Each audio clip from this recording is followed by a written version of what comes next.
નમસ્તે દર્શક મિત્રો, આજે આપણે 1 રૂપિયાની વાત કરવી છે.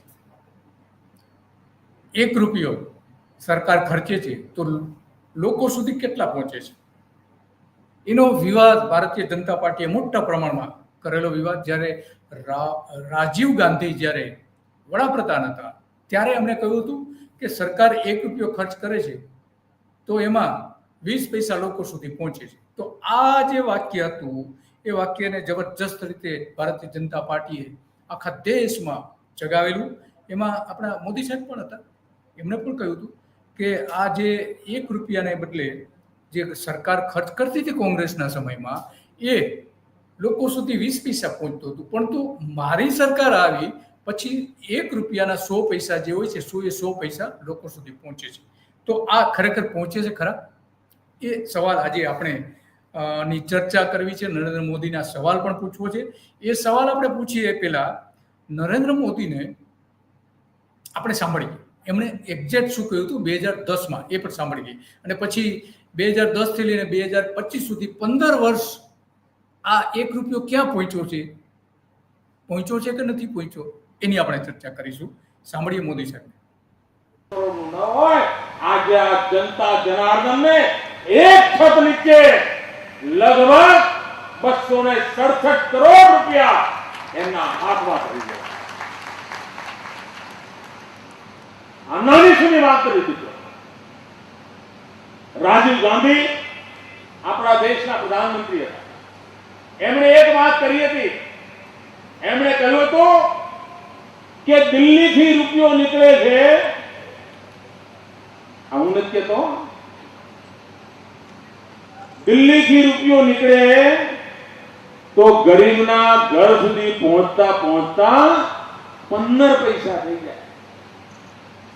રૂપિયો આવડો મોટો નીકળ્યો હોય એ ગરીબના ગામ સુધી પહોંચતા ઘસાતો જાય. રસ્તામાં જેનો હાથ એને અડે એને ઘસારો કરતો જાય અને ગરીબના ઘેર પહોંચે ત્યારે 15 પૈસા થઈ જતા. રાજીવ ગાંધીની આ ચિંતાનો ઉપાય ખરો કે નહીં? આ રાજીવ ગાંધીની ચિંતાનો ઉપાય આ ગરીબ કલ્યાણ મેળો છે.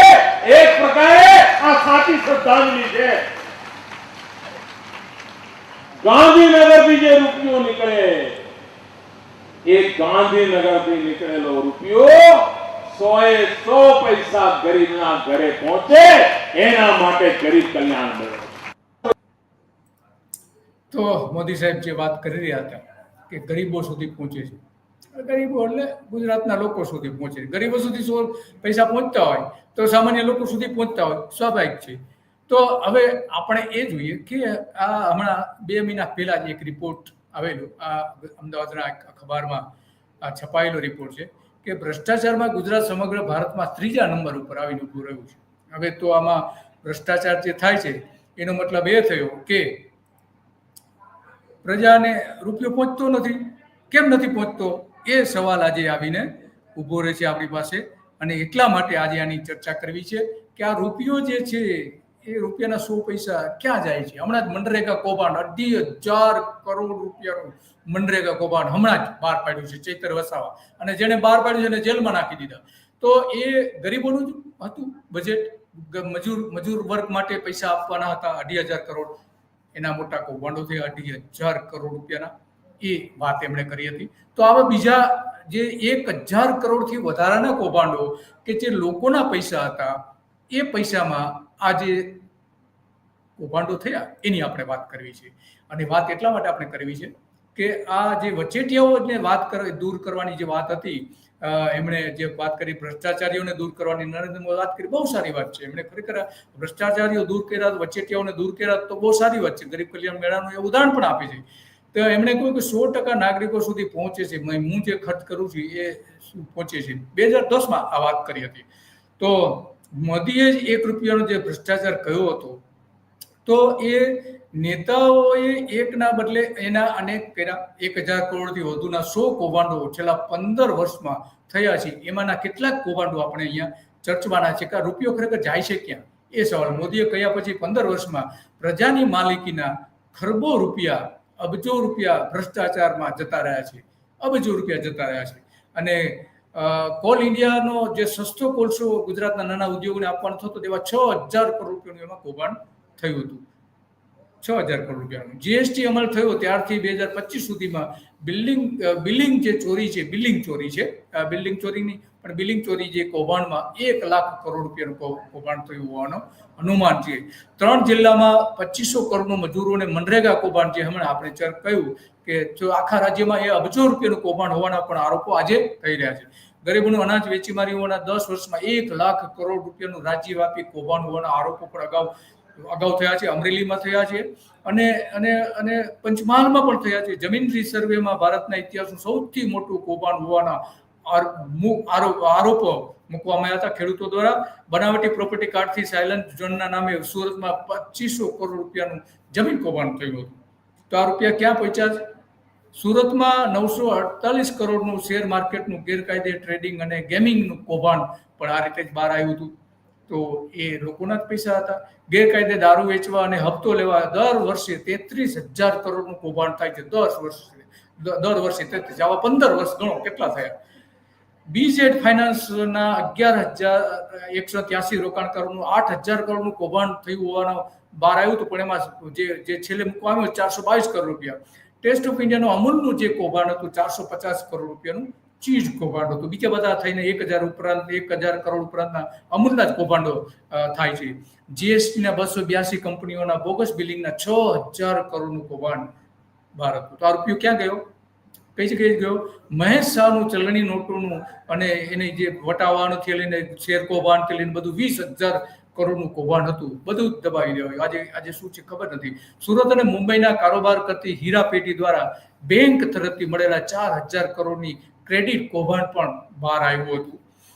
ગુજરાત રાજ્ય માર્ગ વાહન નિગમનું 111 કરોડના ખર્ચે 520 મિની બસ કરોડનું કૌભાંડ આવ્યું હતું. અને ટાયર કૌભાંડ મળીને આ પણ એસટીમાં પણ એટલા જ મોટા પ્રમાણમાં કૌભાંડો થયા. 9 લાખ આઉટસોર્સિસ કર્મચારીઓની ભરતીનું અબજો રૂપિયાનું કૌભાંડ થતું હોવાના આરોપો વિપક્ષ મૂકી ચૂક્યું છે.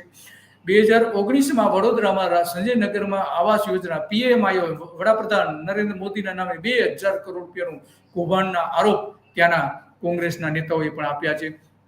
2014માં 10,000 કરોડ રૂપિયાની 9.33 કરોડ ચોરસ મીટર ગૌચરની જમીન પર દબાણ થઈ ગયાનું કૌભાંડ છે. 3,000 ગામમાં ગૌચર વગરના કરી નાખ્યા છે.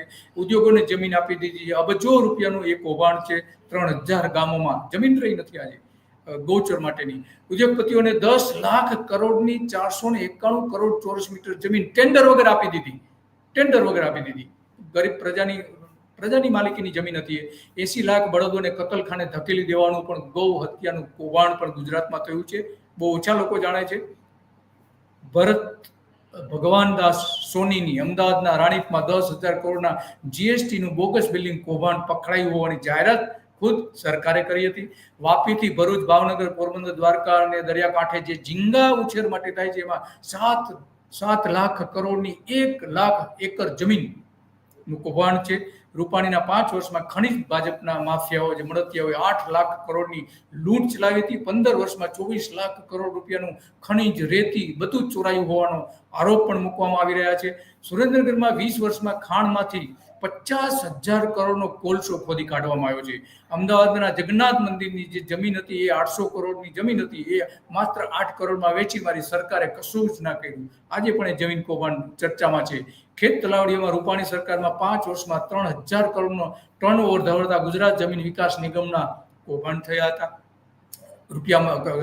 ઓફિસમાંથી રૂપિયા પકડાયા હતા. 2016માં નોટબંધી વખતે ભાજપની કચેરીએ રૂપિયા 1 લાખ કરોડની ચલણી નોટો હોવાનું કૌભાંડ કોંગ્રેસના નેતા કપિલ સિબ્બલે અમદાવાદમાં પ્રેસ કોન્ફરન્સ કરીને જાહેરાત કરી હતી. 19 સહકારી ડેરીઓમાં 2,000 સગાઓની ભરતીનું 2,000 કરોડનું કૌભાંડ થયા હોવાના પણ અલગ અલગ ડેરીઓમાં આરોપો થયા છે. ગુજરાતમાં 50,000 કર્મચારીઓની ભરતી કૌભાંડ હોવાનું માનવામાં આવી રહ્યું છે. આ જે તલાટી પંચાયત ભરતી કૌભાંડના આરોપી હતા એનો આરોપ છે. 25,000 કરોડના 100% ઘરોમાં નળથી પાણી આપવાનું હતું, એને 50% પણ ઘરોમાં પહોંચ્યું નથી. 25,000 કરોડનું આ આખો પ્રોજેક્ટ હતો, 50% નથી પહોંચ્યું. વ્યક્તિગત શૌચાલય બનાવવા માટે 12,000 સરકાર આપે છે, પરંતુ એમાં પણ શૌચાલયો ન બનાવવાના વારંવાર અખબારો, પત્રકારોએ સમાચારો આપ્યા છે. 2020માં 61,000 ભૂતિયા આયુષ્યમાન કાર્ડ રદ કરાયા, 1700 હોસ્પિટલોમાં અબજો રૂપિયાનું કૌભાંડ થયું હતું. ભરૂચમાં વાગરા, અંબોલ અને ખજાનના લીંબડીમાં પણ જીઆઈડીસી માટે 1200 એકર જમીન કૌભાંડ થયા હતા. આ મોટા કૌભાંડ. 3,000 કરોડની સૌની યોજનામાં જે હતી શરૂઆતના પીરિયડમાં, પછી એ વધીને 40,000 કરોડની થઈ ગઈ. તો એ કેમ રૂપિયા વધી ગયા આટલા બધા? એ સૌથી મોટો સવાલ છે.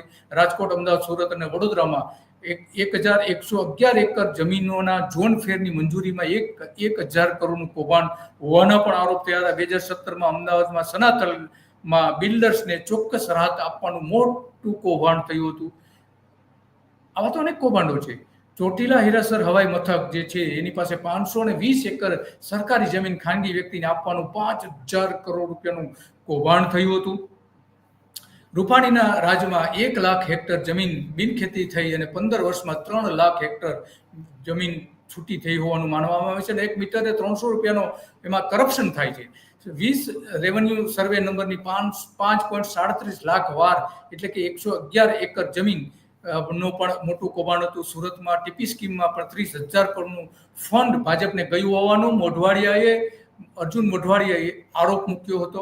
રાજ્યમાં 2018 થી 2020માં 300 ટીપી મંજૂર રૂપાણીએ કરી હતી અને 15 વર્ષમાં આવી 1300 ટીપી સ્કીમ મંજૂર થઈ હતી. તો આ બધા જે રાજકોટમાં સાગઠિયા જે ટાઉન પ્લાનિંગ અધિકારી જે હતા એમાં 10,000 કરોડ રૂપિયાનું કૌભાંડ થયું હોવાનો પણ આરોપ હતા. તો આવા આરોપો તો વારંવાર લાગી રહ્યા છે. કેમ લાગી રહ્યા છે? સવાલ એ આવીને ઊભો રહે છે. અને એટલા માટે આજે આપણે આ ચર્ચા કરવી પડે છે. અને ચર્ચા એટલા માટે કરવી પડે છે કે આ મોટા કૌભાંડો જે થયા, 1 રૂપિયાની જે વાત કરતા હતા નરેન્દ્ર મોદી, તો 1 રૂપિયો જાય છે ક્યાં? 1 રૂપિયાના 100 પૈસા વાપરવાની વાત નરેન્દ્ર મોદી કરતા હતા, તો જાય છે ક્યાં? સવાલ એ છે. અને કાલચક્રમાં આપણે એટલા માટે જાણી ચર્ચા કરી છે, ચિંતા કરીએ છીએ કે આપણું સુંદર ગુજરાત હોય, ભવિષ્યનું સારામાં સારું ગુજરાત હોય, કૌભાંડો રહિતનું ગુજરાત હોય.